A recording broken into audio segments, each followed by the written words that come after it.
Un personaggio controverso, Don Alessandro Minutella, il suo nuovo libro, altrettanto, Chiesa dove vai? Questa l'opera che fa tanto discutere. Un dossier che esamina la situazione attuale della Chiesa partendo dal 1960 ed analizzando ciò che i papi successivi al Concilio Vaticano II hanno lasciato alla comunità dei fedeli. Il libro approfondisce inoltre la questione dell'invalidità della rinuncia di Benedetto XVI e l'elezione di Papa Francesco, vista dal punto di vista di Minutella, che a Palermo rappresenta il punto di riferimento della resistenza cattolica. A raccontare al pubblico il nuovo libro di Don Alessandro Minutella è stato Vittorio Sgarbi, che ai nostri microfoni ha riportato la propria visione della più bella delle isole italiane, la Sicilia.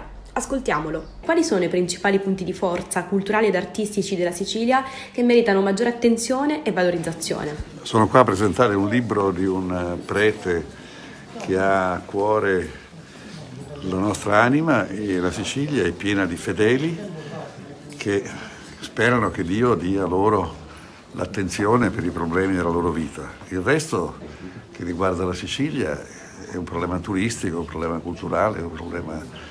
Mi pare evidente che la Sicilia ha avuto dal cielo i più grandi doni, e Goethe lo diceva quando ricordava che nessuno può conoscere l'Italia se non conosce la Sicilia. Mi sembra che chi ha governato la Sicilia, chi l'ha sgovernata, chi l'ha colpita con la criminalità, in realtà ha tradito un dono del Signore. Quindi quello che posso dire è che spero che Dio aiuti la Sicilia.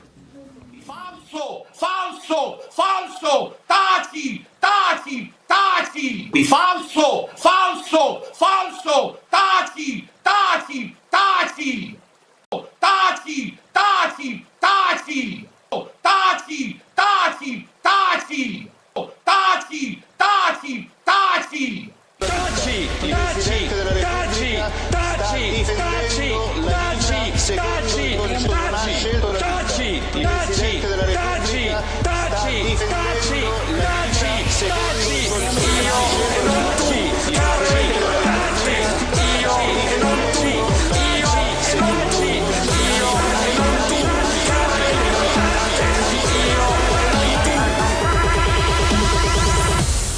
Non mi sono mai piaciuti i moralisti.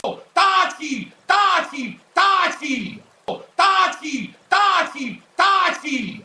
Taci, taci, taci. L'hanno cacciato. Enzo Biagi non ha guarda mai... un po' Biagi è un santo e lo metti uno stronzo, Enzo perché l'ha Biagi detto non il signor ha Trovani. mai... No. Se non fossimo... Siamo un grande paese con un pezzo di merda come te. Se non fossimo... Siamo un grande paese con un pezzo di merda come te.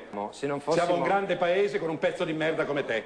Se non fossimo... Siamo un grande paese con un pezzo di merda come te. Se non fossimo... Siamo un grande paese con un pezzo di merda come te. L'hanno cacciato. Enzo Biagi non ha guarda mai... un po' Biagi è un santo e lo metti uno stronzo, Enzo perché l'ha Biagi detto non il signor ha mai... Trovani. No.